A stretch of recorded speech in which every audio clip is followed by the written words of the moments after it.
Ridiculous Crime is a production of iHeartRadio. Zaron. Zaron, yeah, over here. Hey, Elizabeth, Zaron, what's up? I was talking question. to the intern, sorry. How are they good? They're good. They were licking my hand. Oh. That sounds wrong. Hey, don't tell HR. No, I won't. The four-legged ones. How are we? Oh, because I was going to say, like, for the other ones, Yeah. for, like, Braden Lynn. and Jaylee. And Jaylee, I was like, those two? Oh, my God. Like, I don't want to give them the college credits that they're supposed to be earning. No.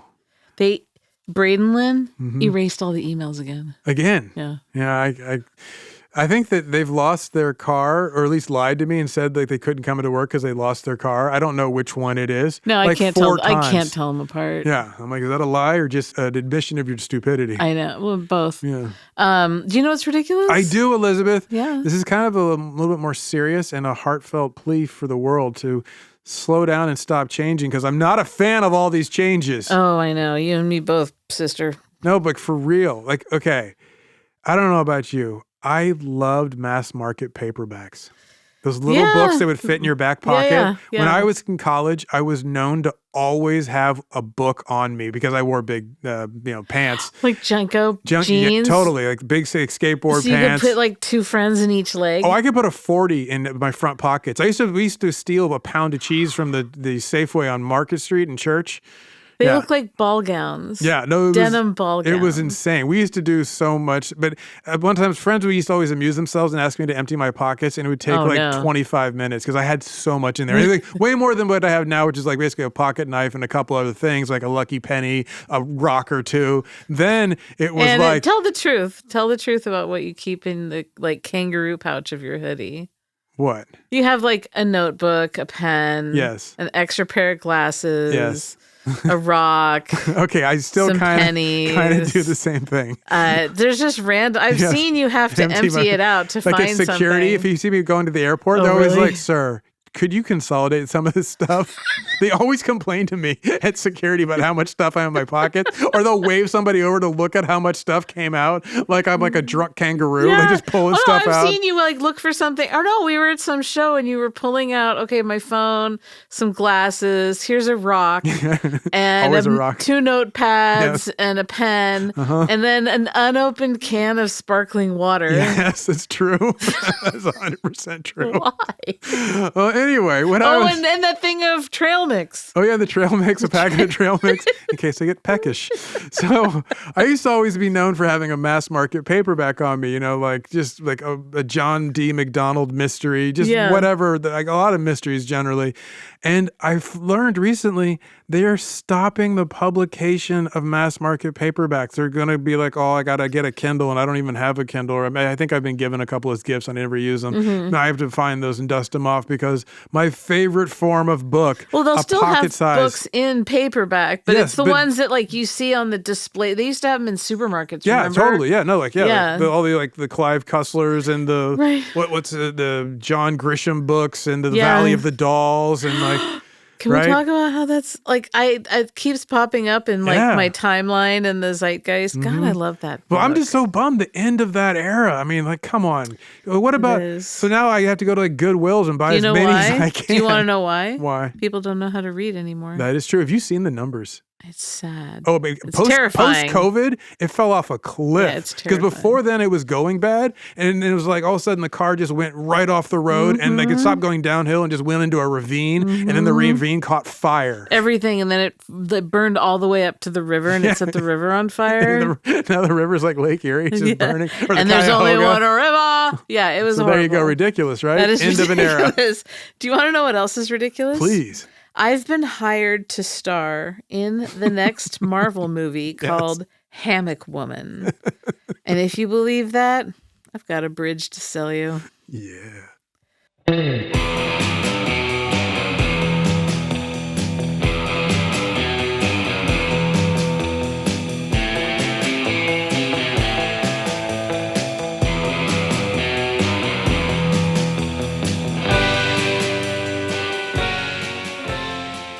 This is Ridiculous Crime, a podcast about absurd and outrageous capers, heists, and cons.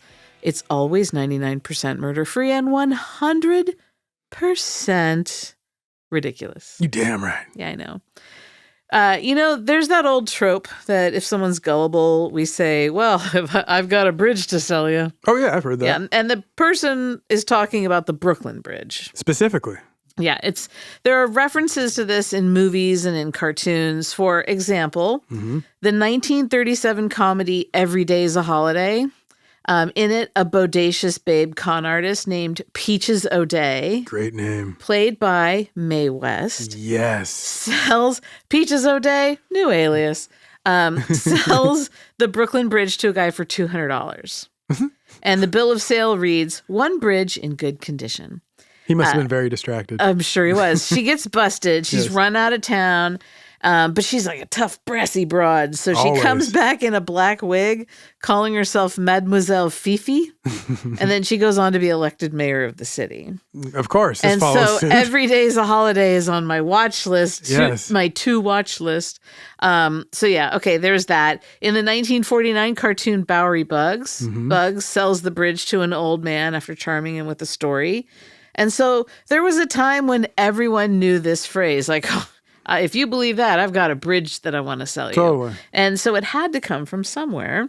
Where did it come from? Let me tell you, there were actually a lot of swindlers who tried to sell people the Brooklyn Bridge. Oh, it wasn't just like one famous incident? No. Yes. No. Okay, so let's learn a little about the thing. Please. The Brooklyn Bridge is one of the most important engineering landmarks in American history. It is a good-looking bridge. I didn't know it was this big of a deal. So it connects Manhattan and Brooklyn over the East River. It was the first steel wire suspension bridge ever completed. And at the time of its opening, it was one of the longest suspension bridges in the world.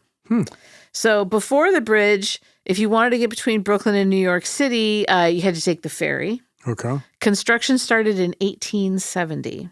So as an aside, which I know you love. I do. I found some interesting information about the designer of the bridge and the construction when I was doing all my research. So John A. Roebling, he was the mastermind behind the bridge. The visionary. Yeah, he was like this genius engineer. Okay. But in 1869, while taking compass readings on the edge of the river, his foot got crushed by a docking ferry. Oh. Right? And so he developed tetanus and he died a couple weeks later. Oh, Lord. And he died from a ferry accident a couple weeks later? A ferry smashed his foot. Yeah. And that's Ferry, the boat, not... Yeah, totally. I didn't think a little Sprite. I don't know. Sometimes it's, could happen. Tetanus. And jaw locked up. That was it. So his son, Washington Roebling, took over the project. Okay. He was also an engineer. He was a Civil War vet. He refined the design and he oversaw the most difficult construction phases. So like when they're digging the giant chambers that are sunk into the riverbed for the towers, a lot of workers got decompression sickness. Oh, okay. And because they're doing like diving to do it? Yeah. So they'd get joint pain, paralysis, some even died. Washington Roebling himself became seriously ill from decompression sickness and was left partially disabled. What's the matter? You got nitrogen in your blood? So during his illness, so he's out, his wife, Emily Warren Roebling, took on this very crucial and well-documented role. Oh. She studied engineering principles, material strength, cable construction, and she became the on-site liaison between her husband and the field engineers. And then she had this sustained technical managerial involvement that made her one of the earliest widely recognized women in major civil engineering work in the United States. So is she kind of doing like the Edith Wilson, Woodrow Wilson thing? Was like, I'll take this to him, and then just comes back. He said this. Yes. Okay. She was calling the shots. So those are some fun facts. Yeah, it is fun. Aside from the foot stuff. Yeah. Anyway. Which is rough. Which is, buddy. So the bridge officially opened May 24th, 1883, after 14 years of construction. Damn. Opening day, major celebration. U.S. President Chester A. Arthur was there. New York Governor Grover Cleveland. All the fat cats. Who's the who's. Yeah, totally. Were you in New York politics and kind of hinky? Come on through. Down. Emily Roebling, she got the first ceremonial ride across the bridge. And then, but right after it opened, there was rumor that it was going to collapse. Why? And there was this crowd panic. All these people, they had a stampede. People died. So to restore public confidence, P.T. Barnum marched a parade of elephants across the bridge in 1884 to demonstrate its strength. I love that as a scientific measure. And then everyone's like, oh, crap. Well, if the elephants can do it. If we can take a parade of elephants, get on there. What are We're we? Fine. You know about the Golden Gate Bridge where they had like too many people on the bridge and the bridge almost collapsed because they had like basically a march? When it opened? And it was they had too many people. My grandpa was on there. Really? Yeah. He was in the Navy and his ship was docked. Okay. And they marched them all across. Wow. And he would tell us it bounced. Yeah. And like the bow, it's bowed on an inverted way, like convex, and they went concave. Right. So many people. That's what happens with these things. They needed a parade of elephants. Lived. They did. They needed more elephants. So when immigrants arrived in New York via boat, they saw two things: the Statue of Liberty and the Brooklyn Bridge. And the bridge instantly became this iconic, it was a symbol of the feeling of endless possibility. The new world industry. Yeah. Those who were already here saw it as this marvel of engineering. And so if you're just arriving, anything's possible. 23 years before the bridge opened in 1860, a boy child was born. His parents, Irish immigrants, named him George C. Parker. Okay. So he has this big Irish family. It's like a true American story. 7 kids. Some of them even got to graduate from high school. Wow. Which is a big thing. Back then, yes. Back then. And to make it an even truer American story, George liked to be on the wrong side of the law. Nice. Good for you, George. Yeah. He was super charming. He was like a pretty good-looking guy, particularly if you're into handlebar mustaches. Oh, at the time? Yeah. Killing the game. Oh, yeah. And documentation on his childhood is limited because, that's kind of how it works for non-elites at that time. We do know, just from like the year of his birth and that he grew up during the post-Civil War, that he was there for this crazy expansion in New York. It's growing and growing. Yeah. Immigration, tourism, speculative business ventures, there's just so much fertile ground for fraud. All those, when we talk about pre-war buildings, they're being built now. Exactly. Okay. So by the 1880s and the 1890s, Parker was already operating confidence tricks in New York City. Yes. And his specialty was property and title fraud, with a little impersonation and forged documentation sprinkled in there. Okay. Go by the stamp. Well, yeah, unlike short con street swindlers, the 3-card Monte men and the like, he had these like elaborate scenarios. So his victims thought that they were making large, legitimate investments. They thought they were entering the realm of the robber baron. They were going to be a captain of industry at some point. By the late 19th century, he had started posing as the legal owner or authorized agent of all these high-profile New York properties. So he had like these consistent elements he always used. He would rent offices near the property that he planned to quote-unquote sell. He would draw up forged deeds, permits, ownership papers. Like he was really good at fake paperwork. And he had all these accomplices posing as clerks, lawyers, government officials. Like it was a huge production. So he's doing like the big store. Yes.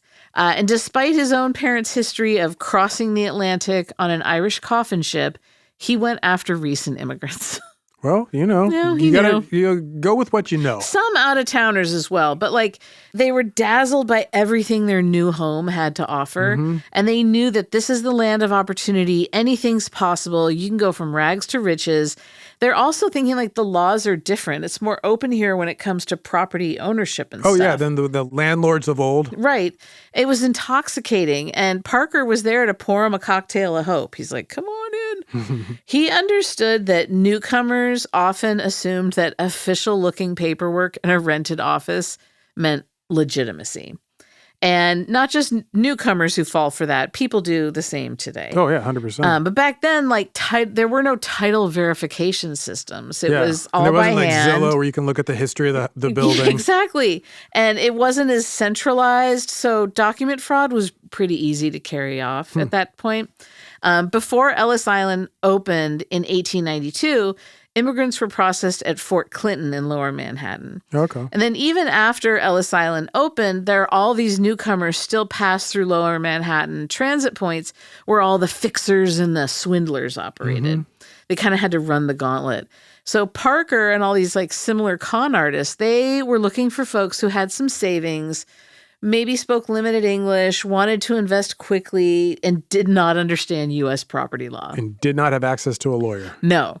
So he had insiders on site who would point these types out to him, like those who were on the intaking. Yeah. And then I was on the boat with them. Yeah. He'd present himself as this connected insider who could sell them revenue-producing infrastructure or prime real estate. Okay. So he started selling office buildings to immigrants who thought they'd like hit the right guy at the right time and they could establish themselves in their new home. But then he wanted to up the stakes and the money, so he started selling the Brooklyn Bridge. And he would say, I own the bridge. Or sometimes he was like, I have control of it.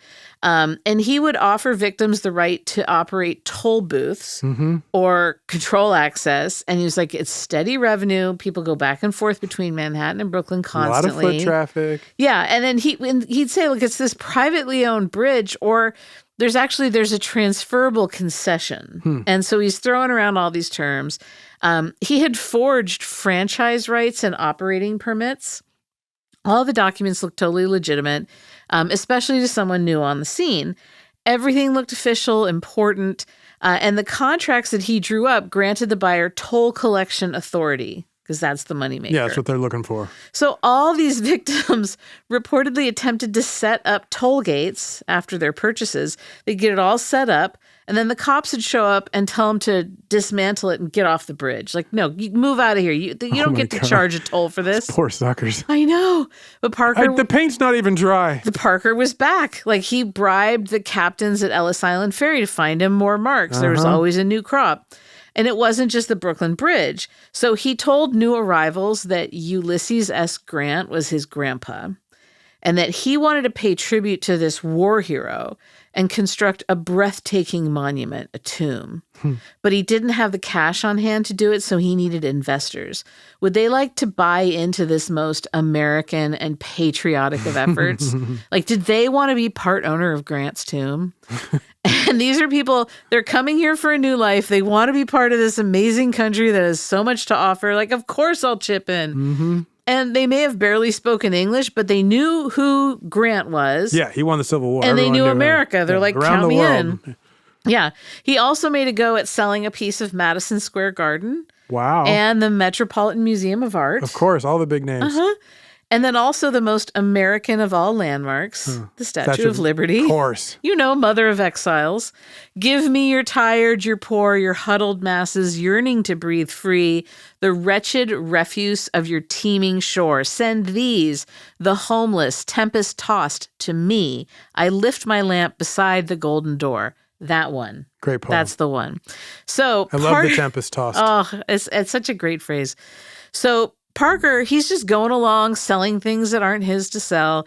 There are reports that he sold the bridge 2 times a week for years. How is he finding that many buyers? It seems like an exaggeration, but he did pull it off a lot. It seems like people like talk would get around, or somebody like you. Yeah, but they're new. You're right off the boat. But still, don't they have like family? But you can only pull it off so many times and for so long. Sure. It's bound to catch up, and it does. I'm thinking also because in the immigrant community, this would be like kind of a story that would get passed around. You would think. Well, and he did get arrested for either selling the Brooklyn Bridge or swindling someone 3 different times.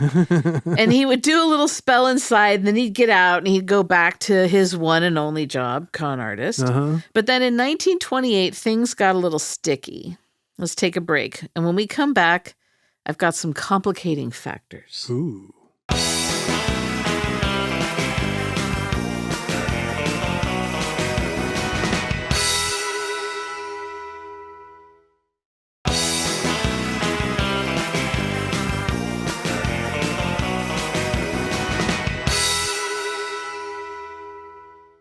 Zaron. Elizabeth. Zaron.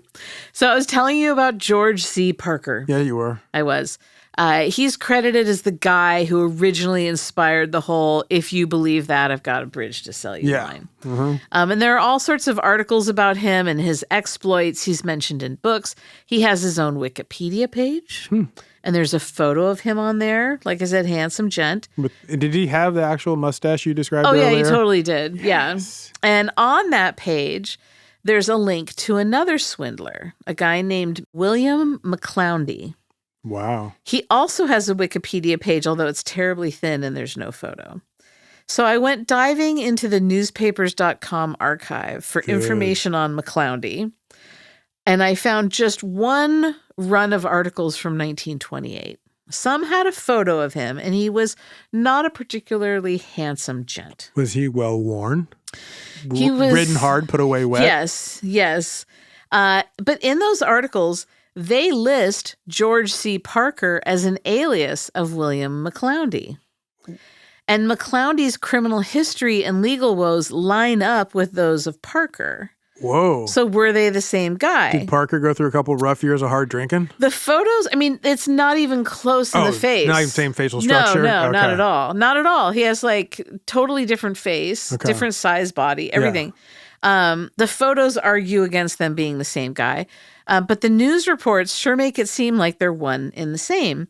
And yet George Parker has his own set of 1928 news articles.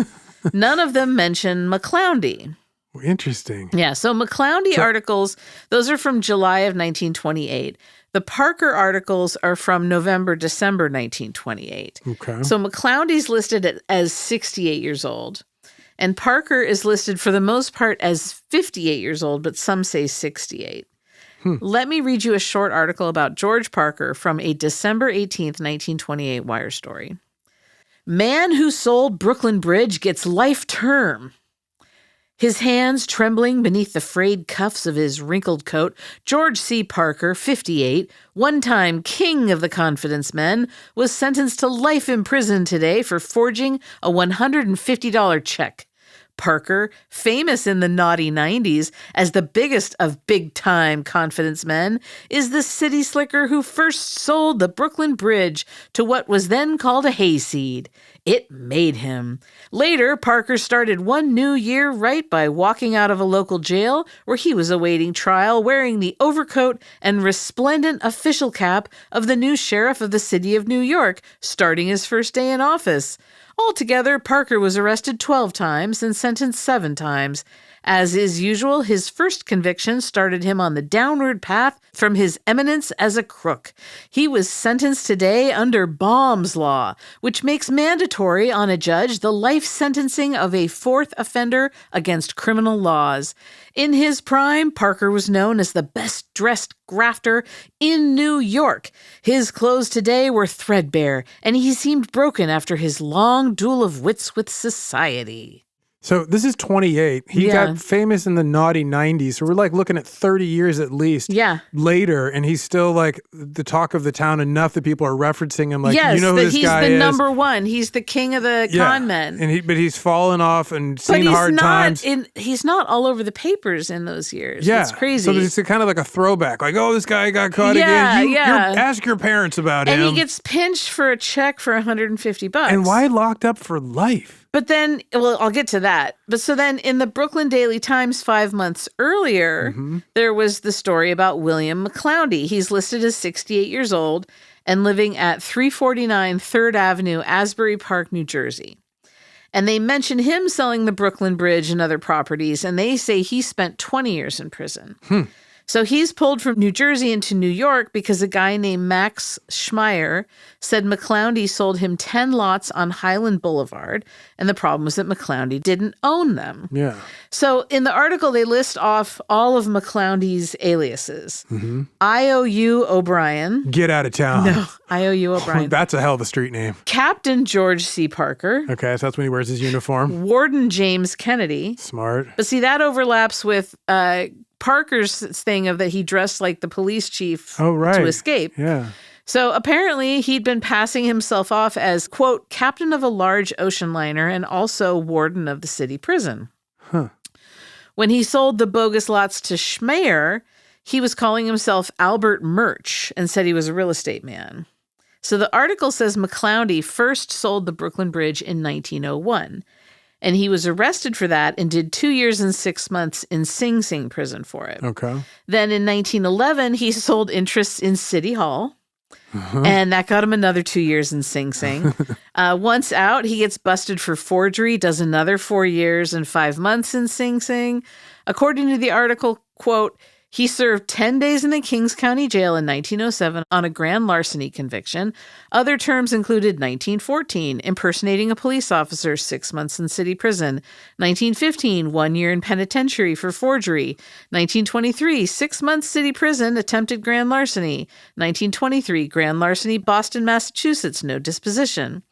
So there's an article in the Brooklyn Eagle the next day that has even more detail, but a little different. There's no mention of Schmeyer in it. Mm-hmm. They do talk about the extradition from New Jersey, but it has a little more juice to it. Okay, what is the juice? Zaron, close your eyes. Oh, my eyes are closed. I want you to picture it. Yeah.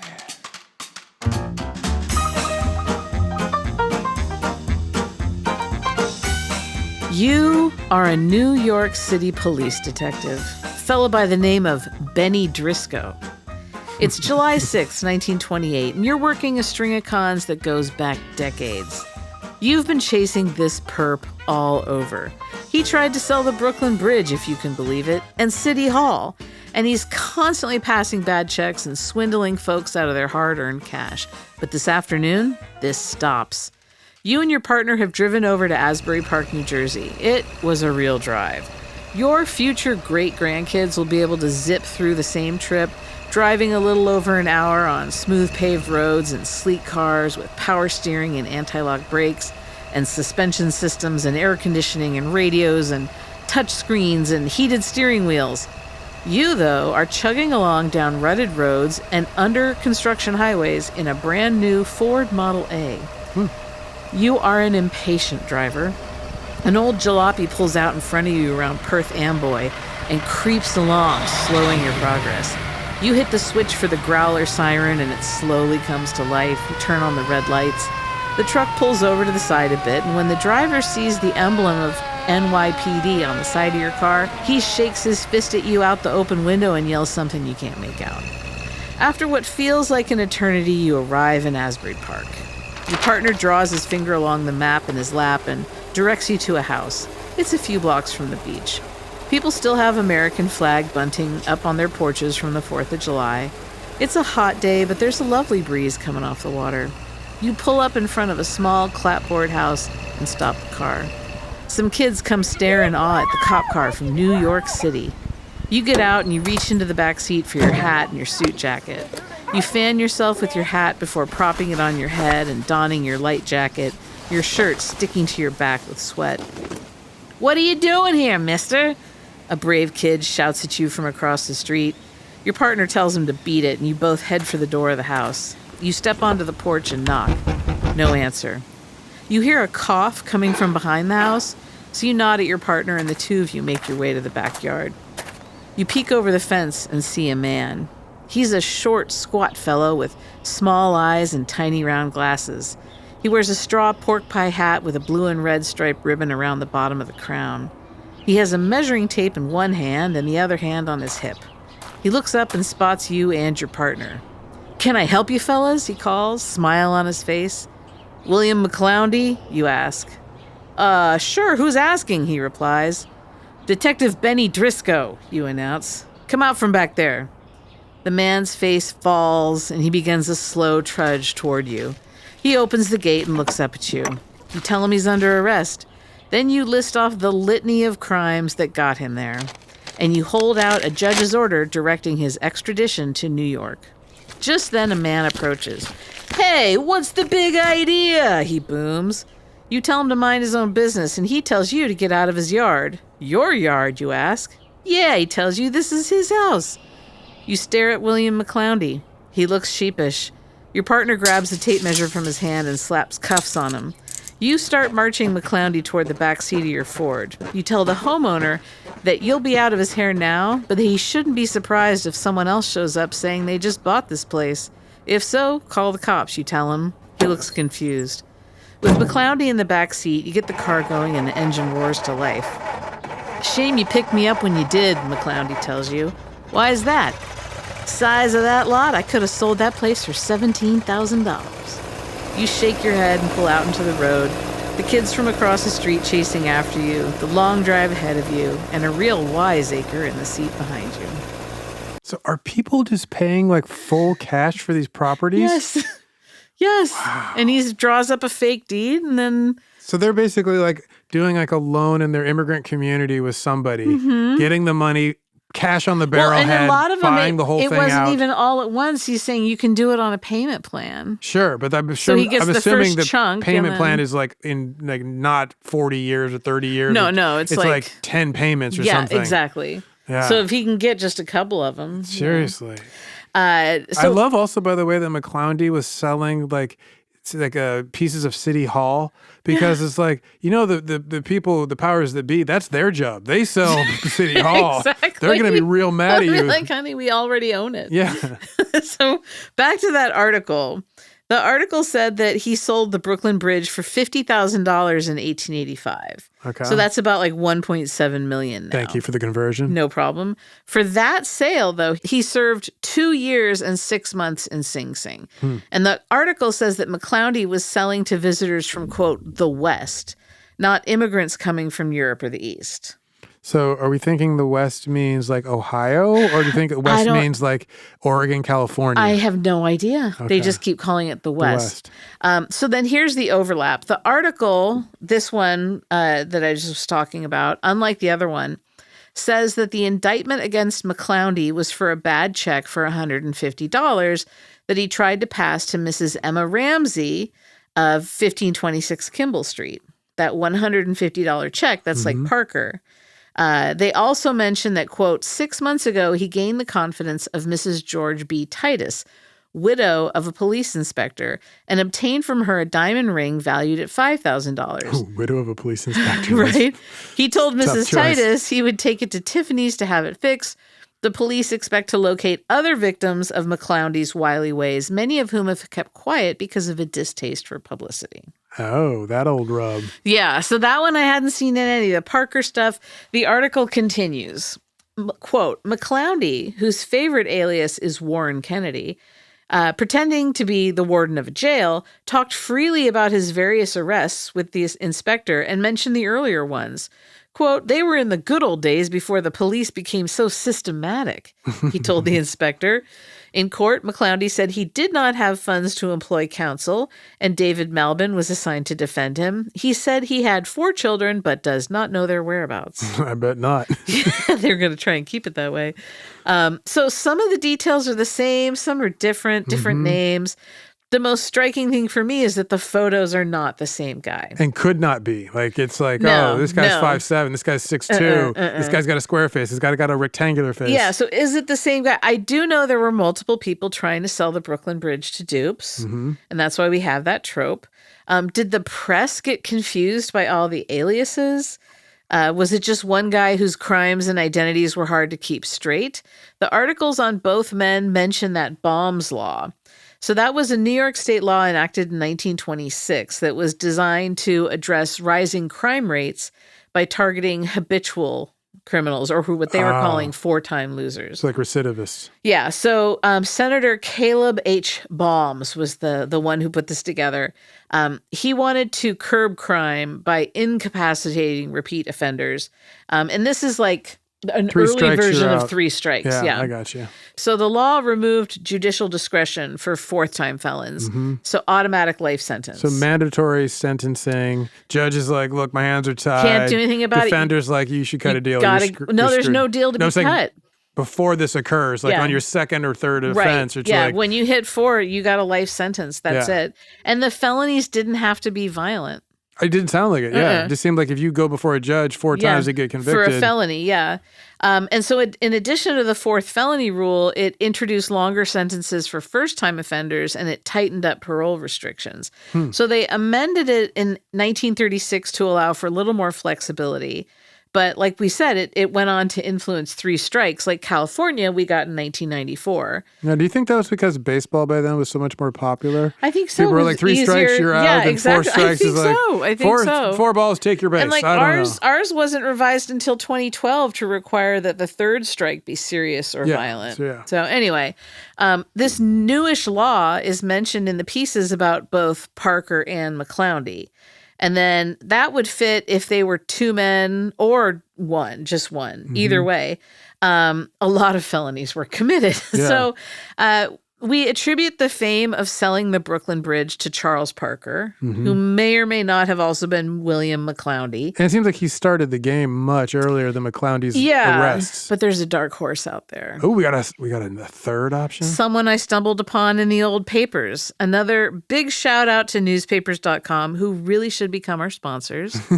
I found a compelling case to move this guy up to the top of the Brooklyn Bridge salesman list. Really? More on him when we come back from these ads. And if there's one that's trying to sell you the Golden Gate Bridge, it's fake. And if there's one selling off the Washington Monument, you may want to do a little more research. What if it's trying to sell me a ballroom in Washington, D.C.? It's probably legit. Be right back.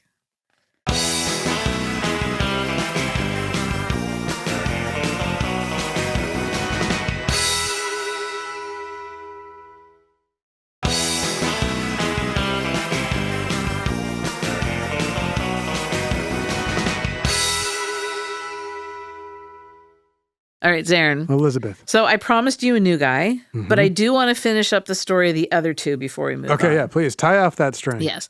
So on December 17th, 1928, George C. Parker was sentenced to life in prison for all of his crimes thanks to Baum's Law. Okay. From the Rochester Democrat and Chronicle, quote, "This amazing rascal, who already has served 2 terms in Sing Sing and who has been convicted 7 times for confidence games, is said to have sold Madison Square Garden to a trustful visitor from the Southwest earlier, but the sale of the Brooklyn Bridge for $1,000 down and $4,000 to be paid in quarterly installments was his most noteworthy transaction. He goes to Sing Sing for the rest of his life because he was convicted of forging a check for $150. Under Baum's Law, as a 4th offender, life sentence was mandatory." So it answers my question, how you get life sentence out of a $150 forged check. So boom. And that's it. Then Baum's Law. After the articles about McCloundy's arrest, he never appears in the paper again. So not even about sentencing, anything like that. Really? Parker did spend the rest of his life in Sing Sing. He passed away in 1937 at the age of 77, which would confirm that the news articles claiming he was 58 at the time of his arrest had typos and he was really 68. Okay. So this new guy, when we look back, the first documented newspaper story describing someone trying to sell the Brooklyn Bridge appeared in the New York Herald in May of 1900. And of course, the article made its way to the National Wire Service because it was like an only in New York type story. Oh, gotcha. And within weeks, it gets in all these papers across the U.S. It's in Hawaii papers. You know, I can see that. So the scheme, the Sandwich Island Times. So you said it was completed in 1893. So like in 7 years after it's completed, we had the first person going, "I'll sell you that." Yeah, exactly. Okay.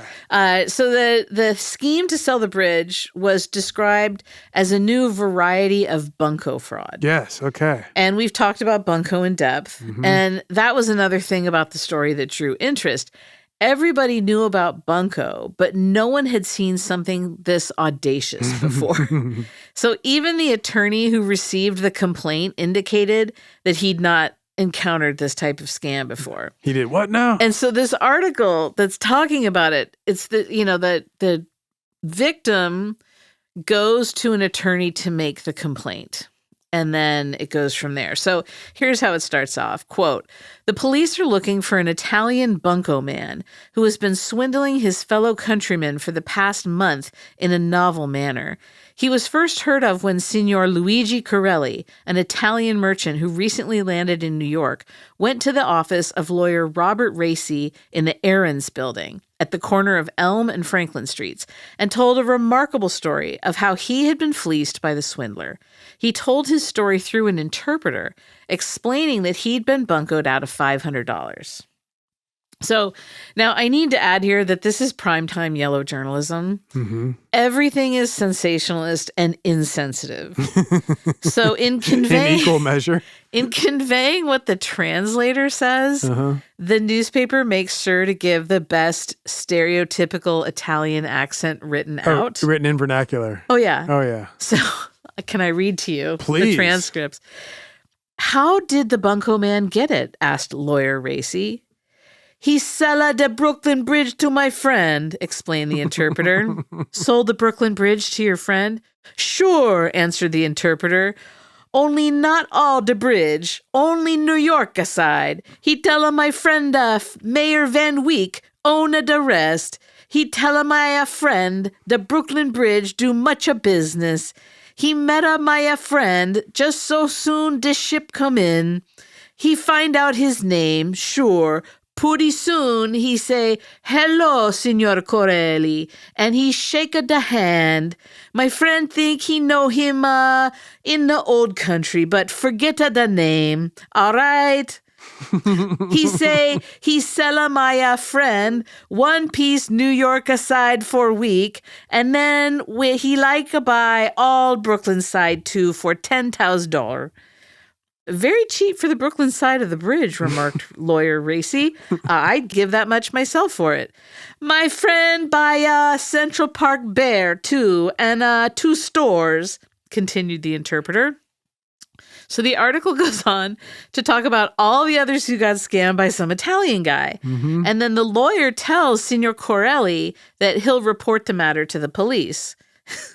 Here we go back. Please. You no catch him today, asked the interpreter, and when the lawyer said no, the signor threw out his chest, tugged at the end of his mustache, and exclaimed, Lucido doman!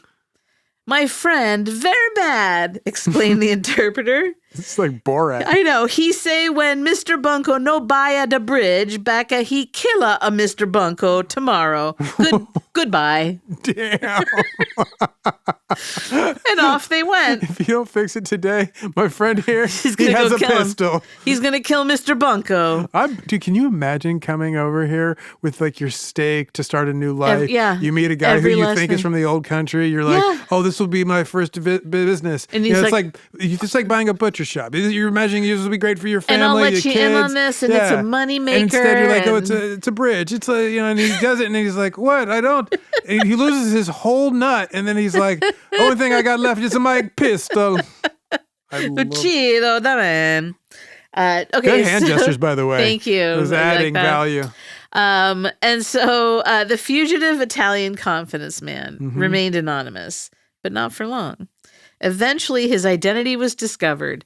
Edward Basso. B-A-S-S-O. Basso Profundo. Yeah.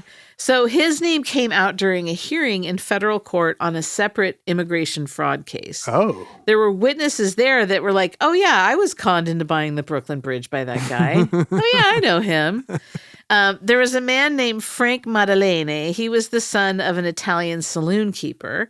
He'd been arrested for, quote, making a false statement in his application for citizenship papers. So during his confession, he said that he had been hoodwinked by someone claiming to be his cousin and who gave his name as James Maddalene. So this is Frank. James is like, oh, I have the same last name. We're cousins. And he's like, you know what? I can help make you a full-fledged citizen. I can get you in the door. And so a witness at the hearing testified that this James had also sold the Brooklyn Bridge to 2 other Italians if they'd chip in $5. $5. Can you throw 5 on it? I got 5 on it. I've got, yeah. So they did, and the Italians went looking for this new property of theirs, and they found the bridge, but they couldn't find the seller. And so, but they track him down. James Maddalene gets identified as Edward Basso. Several months later, a federal grand jury formally charged him with impersonation connected to the acquisition of naturalization documents. Okay. And so then he faces prosecution, again, for providing counterfeit citizenship papers to, this time, a guy, Antonio Petrillo, in exchange for $20. Oh, yeah. And that's like $700 today. Okay. So Basso explained himself to the court and was like, okay, no, there's a huge misunderstanding. I can't wait to hear this. I am a United States court interpreter, and I'm working with the Secret Service to uncover forged naturalization records. So I'm deep undercover right now. Thanks, guys. I'm deep cover. Yeah. Ciao. And so 1904, he got arrested. And wait, did they let him out on I'm deep cover? Yeah. 1904, he gets arrested and then jailed for all these fraud schemes tied to immigration. Okay. He had arrangements with lawyers who would like solicit newly arrived immigrants at Ellis Island. There was an operation where Italian travelers were headed up to Canada, and he sold them all these worthless railroad ticket vouchers. Oh. And so this is all the stuff that he did came to light because people started complaining to the Society for the Protection of Italian Immigrants. Oh, it's like the Society of Italian Opera Lovers, but the real version of one of these. Society for the Protection of Italian Immigrants. They must have been getting worked over. Ooh, baby, yeah. You can see why the mafia had to come about. And they're like, look, we'll take care of everything. Totally. So during the prosecution, he agreed to cooperate with authorities and testify against the attorneys who had paid him for steering vulnerable immigrants to their offices. And so everyone's indicted. Basso cooperates. And he acknowledged that, like, yeah, I totally did this. I would pick people off the boat, send them to these lawyers, and then I got half the fees. He said he referred more than 50 cases, and most of them didn't need any legal representation whatsoever. Yeah, of course. And he's like, yeah, and about the railroad tickets, yeah, I was in on that, and I got a third of it. And so, it's not clear, like, he made that deal, what kind of deal that got him. That was in 1904. 1905, he's back at it, though. That year, he got sentenced to a year in jail for selling Ellis Island visitor passes for $10 a piece. And the problem is that Ellis Island visitor passes were free. So wait, visitor pass, is this to like meet your immigrant family who's just come over? Yeah, if you want to go see them, it's $10. Yeah, it's not like you've arrived in. So he goes and he gets a stack of free ones. Yeah. It kind of reminds me when I was a freshman in high school, the seniors went around like the first couple weeks of school and said they were selling discount pool passes for 10 cents each for the March of Dimes. And it would get you like a week's pass at the pool. And when asked where the pool was, they said it was on the roof. And that was like, and they would act like that's the stupidest question they'd ever heard. Like, where's the pool? It's pool's on the roof. Now, my mama and my grandmama didn't raise no dummy. Yeah. So I just like rolled my eyes and walked away. There's no way there was a pool on the roof.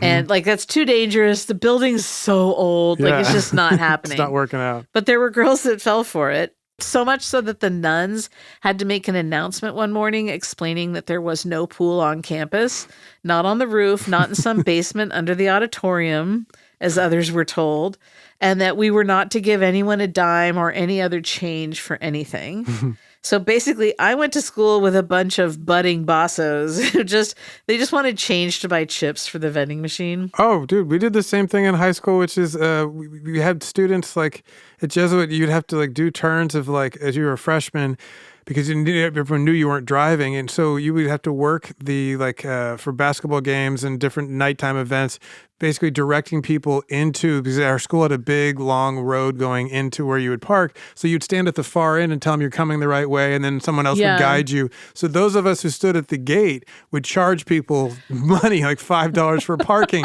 to come on, and it was supposed to be free. So we were thinking, these parents won't care. They're well off. Yeah, we would make like $50 real quick. I think I've told you I used to do that like at bars, like when there's no bouncer. Oh, like, yeah, stand outside. Sarah Tessian and I would stand outside and tell people it was a $5 cover. Yeah, exactly.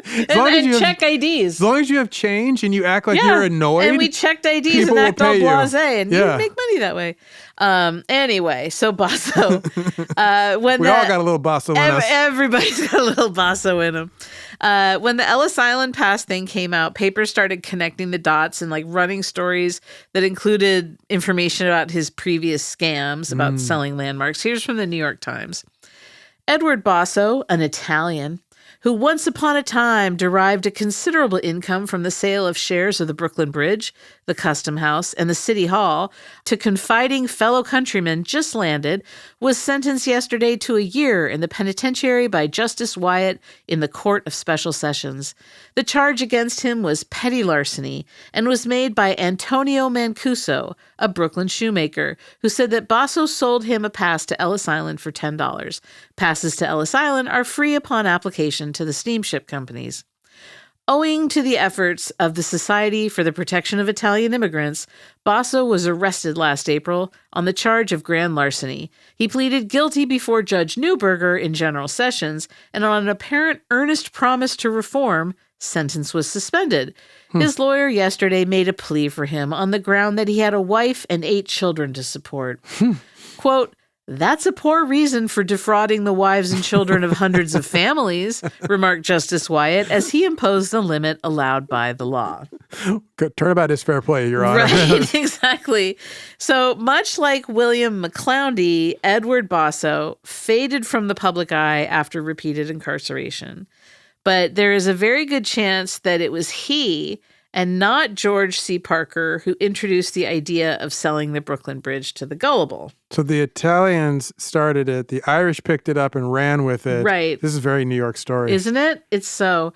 So Will Rogers deserves the last the word humorist? here. Yes. Yeah. He is quoted as saying, "They may call me a rube and a hick, but I'd a lot rather be the man who bought the Brooklyn Bridge than the man who sold it." Oh, look at him. There it is. That's a nice little moral twist. Right? So, Zaron, what's your ridiculous takeaway? Wow. So what was the bridge that eventually got put in Arizona? Is that the London Bridge? No, that's the Brooklyn Bridge. They actually had people sold versions of it and it got moved. Really? No, London Bridge is in Arizona, right? It's in Tennessee or something. Yeah, that's the other one. Yeah, London Bridge is the one in Arizona. That was another one that they were selling all the time, right? Mm-hmm. So what is it about bridges? I guess in the old world, you could put up a toll booth. And so really this is like a concession for how do I make money off of other suckers? Right. So it's a classic con game. Well, and when you think about it, there is an Italian company that, particularly in the American South, totally goes through and builds toll roads that are really nice. Attractive roads, yeah. And then they for the cost of building it, then they collect the tolls. And so in perpetuity practically. So they're making a grip. Yep, exactly. So this is really a modern tale is what you're telling me. It very much is. Nothing new under the sun. So what's your nothing. ridiculous takeaway, Elizabeth? I think about, we look at it as this symbol of gullibility of you would buy the Brooklyn Bridge. But I just keep, like you mentioned, these are people who have every last penny to their name and their family's name. Yeah. And, they're leaving. No one wants to leave their homeland, yes, where they feel not. Connected to. And so, but you have to survive or for a better life, or literally to run for your life and oftentimes. And so you come here with this promise, it's like, I've talked before about how they would market California to people of you can walk down the street and pick an orange off the tree and it's always sunny and, all these things. The streets are lined with orange peels. Yeah, or that you walk in the mountains and you scoop the gold out of the river. And so, there are these myths that arise and there's always some hint of truth to it. They did find gold. There were a lot of oranges. You can grow oranges in Southern California with relative ease. But you think that what that must be like to take that gamble to say, I'm going to risk it and take everything I have and go start over takes so much hope. And the exploitation of that hope is so sickening to me.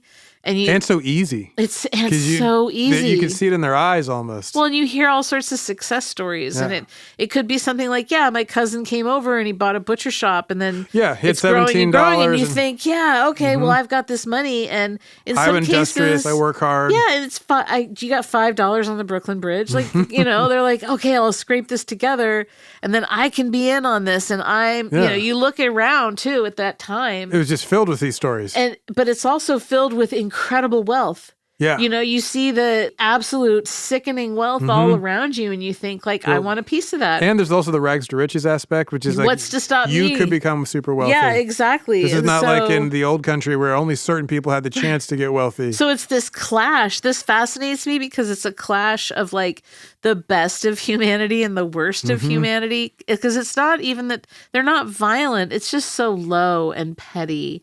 Yeah, it's not as low as the cut purse, but it's preying upon a person's optimism, the hope, the best parts of themselves. Yeah, and also I just feel too it's hard enough to be an immigrant who doesn't speak a language and go somewhere and to have a fellow immigrant turn on you like that, like that's low as well. To get Bill the butchered.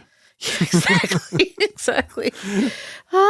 So you told me your takeaway? Yeah, you did. Kinda. I danced around one. All right. I think my takeaway is to quote your nephew, sometimes you have to risk it for the biscuit. And I respect people who do.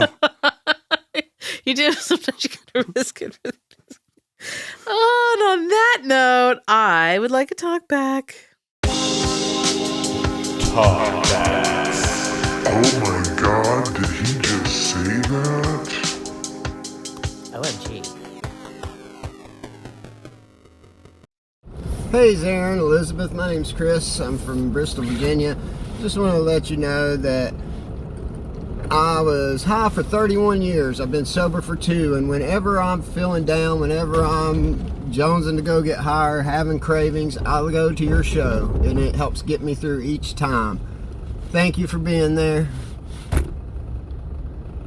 Brother, we are so glad to be there. Chris, 2 years. Congratulations. Yeah, big congrats. That is awesome. I respect you for that. That is awesome. And as somebody who spent a lot of their life high, I totally relate. So I can say 100% I respect your ability to find a positive, a deviation from your typical choices of your old path of like, oh, I'll just do this to, and we're glad that we get to be that for you. Yeah. It's and a big honor. As someone who's sober and the world tells you like, you don't want to block it all out. Yeah. No, you hold fast. You hold fast. I am so proud of you. Good on you, brother. Luckily we're on call 24/7 if you need to listen to. This is maybe if you want to like really laugh, you could listen to one of the stories I tell.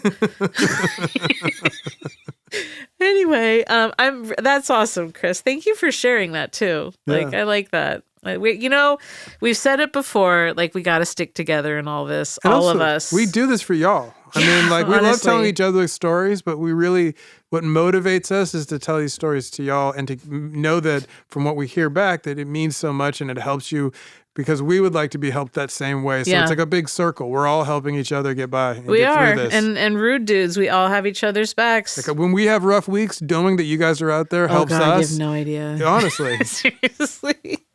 That is it for today. You can find us online at ridiculouscrime.com.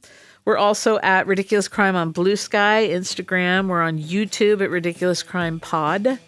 Email ridiculouscrime@gmail.com, and then leave us a talk back, rude dudes, on the iHeart app. Reach out.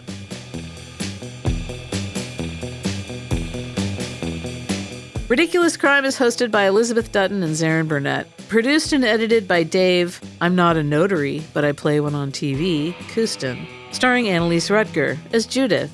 Research is by Marissa, there's a show about a notary, Brown, and Jabari, I think it's on Wednesdays on CBS. It's called Notary, Davis. The theme song is by Thomas. I saw a commercial for that one. It stars Donald Logue, David Charvet, Lee, and Travis. No, that's Title Company on NBC. Rotary stars Annalise Rutger, Dutton. Host wardrobe is provided by Botany 500. Guest hair and makeup by co-owners of the St. Louis Arch, Sparkleshot and Mr. Andre. Executive producers are MeTV executives who greenlit a show about a notary, Ben Bolin and Noel Brown.